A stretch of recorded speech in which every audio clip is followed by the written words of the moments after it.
बात उस समय की है जब महात्मा बुद्ध विश्व भर में भ्रमण करते हुए बौद्ध धर्म का प्रचार कर रहे थे और लोगों को ज्ञान दे रहे थे। एक बार महात्मा बुद्ध अपने कुछ शिष्यों के साथ एक गांव में भ्रमण कर रहे थे। उन दिनों कोई वाहन नहीं हुआ करते थे, सो लोग पैदल ही मीलों की यात्रा करते थे। ऐसे ही गांव में घूमते हुए काफी देर हो गई थी।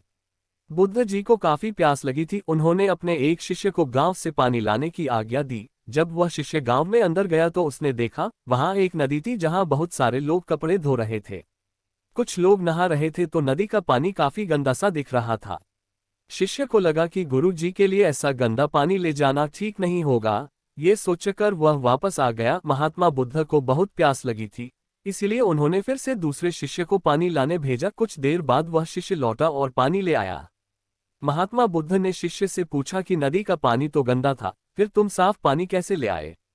शिष्य बोला कि प्रभु, वहां नदी का पानी वास्तव में गंदा था, लेकिन लोगों के जाने के बाद मैंने कुछ देर इंतजार किया और कुछ देर बाद मिट्टी नीचे बैठ गई और साफ पानी ऊपर आ गया। बुद्ध ये सुनकर बड़े प्रसन्न हुए और बाकी शिष्यों को भी सीख दी कि हमारा ये जो जीवन है ये पानी की तरह है। जब तक हमारे कर्म अच्छे हैं तब तक सब कुछ शुद्ध है, लेकिन जीवन में कई बार दुख और समस्या भी आते हैं जिससे जीवन रूपी पानी गंदा लगने लगता है।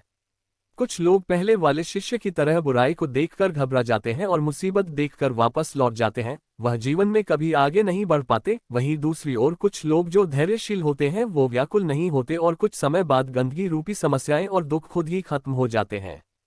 तो मित्रों, इस कहानी की सीख यही है कि समस्या और बुराई केवल कुछ समय के लिए जीवन रूपी पानी को गंदा कर सकती है, लेकिन अगर आप धैर्य से काम लेंगे तो बुराई खुद ही कुछ समय बाद आपका साथ छोड़ देगी। आप लोगों को ये कहानी कैसी लगी नीचे कमेंट के जरिए हमें जरूर बताएं। धन्यवाद।